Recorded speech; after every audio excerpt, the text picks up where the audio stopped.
Welcome to Our Girl Relationships. On this channel, we talk about problems people face in their day-to-day lives. Let's start with a video. My father-in-law is the most major problem I had faced in my married life. It's been 3 years since I've been married, and this man has never skipped a chance to mess things up for us. I and my husband were colleagues when we got to know each other, and we both started dating soon afterward. My father-in-law has been a single parent, so it's understandable that he is a bit controlling and possessive in the case of his son. He wants everything according to him, and if it is not, he is always up for some drama. I and my husband decided to take our time to think about marriage while we were dating, as we did not want to rush things. But when my father-in-law came to know about our relationship, he told his son that he could either marry me or dump me because he would not let him waste his time and efforts in a relationship. I was a bit surprised as to how could someone put limits on the other who is already independent. We were put under this pressure, so we had to choose marriage and get married as soon as possible. After getting married, I faced severe criticism from my father-in-law. He would talk about my family, my lifestyle, my dressing, and literally every little move. He used to say that I was not cultured enough and that he could find a better fit for his son. I obviously would get hurt, but my husband was always there and told me to ignore whatever my father-in-law would say. I used to discuss day and night about moving out, as it was getting unbearable to live in that house under continuous supervision. My husband was a bit worried, as if we moved out, my father-in-law would be left alone. But our married life was being affected daily, so he had to take the decision and moved out. My father-in-law, as expected, could not digest the fact that we both decided on something on our own without his directions and created a huge drama. He told us that it was better if we had left him in an old age home than leaving him alone there. He would remind my husband of all the efforts he had put in bringing him up, but we had no other option. We moved out and things got much better. We were at last able to live our lives on our own terms without any pressure. My father-in-law would call daily and we would talk to him and share how our day went and how things were. I guess this distance was very necessary for the three of us. So one day my father-in-law called and asked what we guys had planned about a family. I was a bit surprised and told him that we were settling down yet and did not think about it. My husband also told him that it was not our concern yet, and whenever we planned to start a family, we would inform him. As I expected, that old man made an issue out of it and said that we were supposed to have kids as soon as possible. My husband tried his best to convince him, but he was not ready to listen to anything and asked if we were waiting for him to die, and then we would start a family. He did not talk to us for many days afterwards. My husband suggested a visit to him so we could sort things out. We waited for the weekend and went to see him. He did not greet us well or talk normally, and we were really nervous to start a conversation as that old man would literally explode. We waited till the dinner so we might discuss it at dinner table. While dining, my husband very politely started by saying that we needed time to settle down and manage our lives first, and then would think about starting a family as soon as possible. To which he replied that we did not respect him or what he said and wanted to throw him out of our lives because we were sick of him. My husband tried to make him understand when he got up, took my car keys, and left the house. We went after him to the garage, but he drove off, yelling in anger. My husband says that he will return by tomorrow as there is no place he could stay for long, but I am literally pissed off. It's the 4th day, and my father-in-law is still ghosting us. We were stuck at his home and could not get back to ours. Let me be clear that he lives on the outskirts of the city, or let us say that it's a small town very close to the city. We booked a cab with great difficulty as we had to go to our office the next day. We waited for the whole day for him to return, tried to call him several times, but could not contact him. So we came back to our place. My husband is very worried and says that his dad has never gone away like that. We cannot think of any place or relatives he could have gone to. His phone number is turned off, and my husband feels like we should report it to the police. We're facing a lot of difficulty in moving around the city as my car is with him and he's just lost. I have asked my husband to ask the police to trace down the car and see where it is exactly. Once we will be able to find the car, we will ultimately find his father. My husband argued, saying that I was only worried about the car and never cared about his father. He blamed our marriage for being responsible for his wrecked relationship with his father. I could understand his reaction, as he was very worried about his father. He has always been very close and caring towards his father, and I wish his father was also like that. But my father-in-law only thought about himself. I'll keep you guys updated. My husband filed a complaint yesterday, and today in the morning we received a call from my father-in-law who said that he had gone to his cousin's and would return in a week or so. He also told us that he was so angry and disappointed that he had to go somewhere far off to freshen up his mind. He said that he would call us as soon as he would come back. I asked my husband if he knew about his dad's cousin to whom he had gone. My husband told me that my father-in-law's cousin lived about 500 miles away in a small town where he had a farm and fruit gardens. I said that he could have at least told us, so we might not get this worried and have already reported it to the police. My husband went to the police station before going to work to inform me that he had found his father. We both came back from work, and I told him how hectic it was for me to go out without my car, and my father-in-law could at least ask before taking away my car, to which my husband got angry and said that all I thought about was my car. He also said he had been going through hell knowing that his father was missing, but I cared about the car only. I was so pissed and fought back, saying that the only thing my father-in-law is doing since we are married was making our life a living hell. I told him that it was the worst decision to marry him under such pressure, just to end up being under pressure for the rest of my life. I told him that his father could not leave us alone or stop influencing our lives, but could at least let me use my car so I might go to the office peacefully, as my home had turned into a drama. My husband and his father are both unable to bear, and I guess I would just have to run away. A week passed, and my father-in-law had still not come back. All I cared about was my car, as I needed it a lot, and also it was my car, and I could claim it rightly.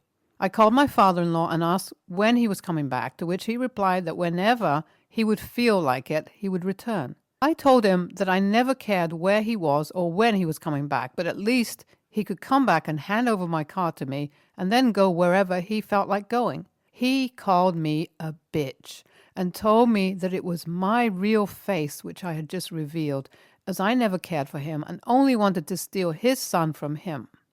I told him that he could keep his son and do whatever suited him, but could at least return my car. He asked me to shut up and cut the call.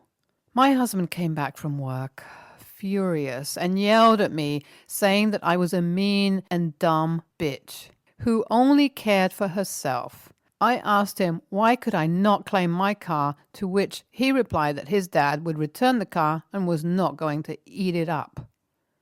I called my father-in-law and told him that if he did not come back in 2 days, I was going to file a report against him for stealing my car and running away. He told me that if I did anything like that, he would kick me out of his son's life once and for all.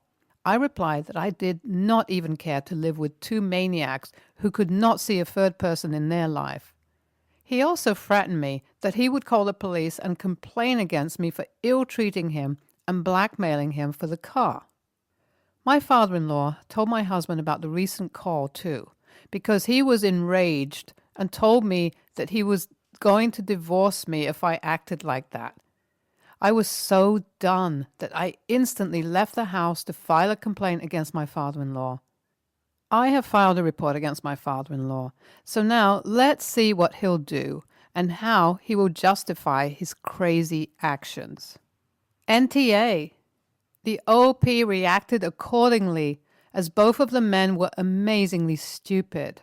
She had to take a stand for her, as her husband was unable to keep a balance between his wife and father. The OP tried to cope up until the end and acted very passively, but the situation got worse and pushed her to act like a bitch. I do not think there is any need for her to stay with such psycho people, and if both of them could not bear a third person, why did that man marry OP? I hope OP does not give him a chance until he understands that he was wrong in so many ways and tries to mend his behavior. NTA. The OP's husband has to understand that his dad is not a kid who needs to be looked after. OP tried to deal with the situation as she moved into the house with her father-in-law after getting married, but was pushed to move out. The father-in-law still could not keep his ass out of the couple's personal life and acted like a mean a-hole. Stealing the car and ghosting them was just another level of pathetic behavior. OP's husband acted like a kid and never understood that he had to keep a balance. Leaving both of the men behind and moving out of this relationship is better for the OP in so many ways, as there is no hope for both of them to change. It's a father-like son type of scene. Next story. I, 35, female, have been married to my husband, 37, for 10 years and dated him for 2 years before that. He is a widower and came into the relationship with a 4-year-old daughter. I have been helping raise her for 12 years and consider her like my own daughter. She even calls me mom.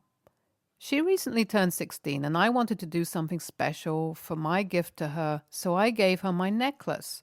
It's a ruby and diamond necklace that belonged to my grandmother and has been passed down through 8 generations of the family. I'm the only girl among me and my siblings, so it went to me. She loved it, and there was some tears over the gift as she knew how important it was to my family and me. She will not be wearing it casually for anyone worried about that. It is for more dressy events and from when she is older. My brothers found out that I gave it to her and are angry with me. My older brother, 41, especially, feels like I had no right to do this, and if it was to go to anyone, it should have gone to one of his 3 daughters, as they are blood related to me, and it's their family heirloom. I've pointed out how I've been raising her for so many years, and she is my daughter in every way that matters, but he feels that this was one line that shouldn't have been crossed. I'm pissed off. I won't lie. So I've not been talking to him since he brought up those views. I've also told him to never repeat those kind of things around my daughter. My husband, not wanting to upset my family and avoid further fights, has suggested we start a new heirloom to pass down by buying her a beautiful necklace to replace the one I gave her. But I don't want to take it back. She has every right to it, I believe. FYI, I cannot have biological children, so brother likely assumed it should go to my nieces instead. Let's be honest, who cares about blood? Who is to say in 8 generations no cheating went on? NTA, it's a family heirloom, not a bloodline heirloom. I feel like people are so hung up on their family because they are blood related. I wouldn't consider my blood family to be my actual family anyways. My family is toxic and has no respect for me and treats me like trash. In my mind, that's not family. Family are the people who care about you, the people who are there for you, and the people you can count on. NTA, she is your daughter. You have loved her, raised her, been there for her, and you both seem to feel there is a parent-child bond. Your brother is in the wrong, and your husband, while he does have good intentions, is also in the wrong. It was given to you, and it was yours to pass along as you saw fit. You passed it on to your daughter. Her not being born from your body does not change that she is your daughter if that is how you see her. That is not something anyone but you and her get to determine. Next story. My 24-year-old sister-in-law, V, is blaming me for her divorce with my brother, 34. Some years ago, my brother got married to V. She was super nice and sweet to me. The problem started when I got pregnant. My sister announced her pregnancy before me, so when I announced my pregnancy, she was absolutely livid. She started saying that she didn't want to share a pregnancy with anyone else and how selfish I was. I told her that it wasn't all about her and left it at that. After that, she started doing things to act like the victim. For example, I told people my gender reveal date 1 month prior. V then decided she was going to have another gender reveal to make sure the baby's gender is exact, which was complete BS, but then got mad and threw a fit when my brother came to mine instead of hers. Another thing she did is, when I was in labor, she faked contractions so the attention could be off me. When my brother confronted her, she started crying and saying, "If you care about your sister so much, why didn't you marry her?" That was 3 months ago. Now, my brother and V are getting a divorce because he feels like she has been centering the pregnancy on me and not the actual baby. She didn't help in things like buy the baby clothes, a dresser, changing tables, or decorating the room prior to the baby's birth. Last night, she sent me a string of texts saying I am a bitch and insinuating that I am having sexual relationships with my brother. I'm actually fuming right now, but I want to make sure I'm not the a-hole if you end up retaliating. I didn't expect this to get all the attention it actually did, and thank you for all the advice and help. I did not retaliate or even send a text back. I have a folder of text messages that she sent that involves hurting me and my baby, showing me what it's like to lose someone I love, my baby, saying she went through all this trouble to get pregnant with his baby for me to make him divorce her, etc. I have sent the text to my brother and other family as well as hers. My brother is getting the folder on Monday. To be clear, my brother is not a selfish person or anything like that. When I said she didn't help with anything, she didn't even want to be involved with anything that involved a baby. She didn't even pick out a name that was my brother who did it. My brother was involved in the pregnancy, to be clear. He planned and paid for the gender reveal and baby shower that she didn't care about. That's why we called BS on the whole second gender reveal thing, because she didn't even want the first gender reveal. Why would she do a second one? She didn't plan on paying for BTW. Also, she admitted to the contractions being fake before. My brother and his girlfriend are also only 3 years apart. I'm the one who is 24, so please stop thinking my brother is dating someone 10 years younger than him. Laugh out loud. For the people saying she was acting like this because she was pregnant, she is not pregnant anymore. I'm sorry. I didn't make that more clear. My brother is planning on filing for full custody. He is hesitant because he's afraid to start a custody battle that will lead to V getting full custody. V doesn't believe in getting help or any therapy. Her family believes therapists are corrupted or something along the lines of that. Since this situation, I've realized that she has done things that stick out to me now. You are clearly NTA here, but your soon-to-be former sister-in-law needs help in a very real sense. The stuff she's doing is not normal and could be due to multiple issues that need to be looked into by a professional in case it gets worse once her baby arrives. She might be a danger to herself and others. I am no expert here, of course.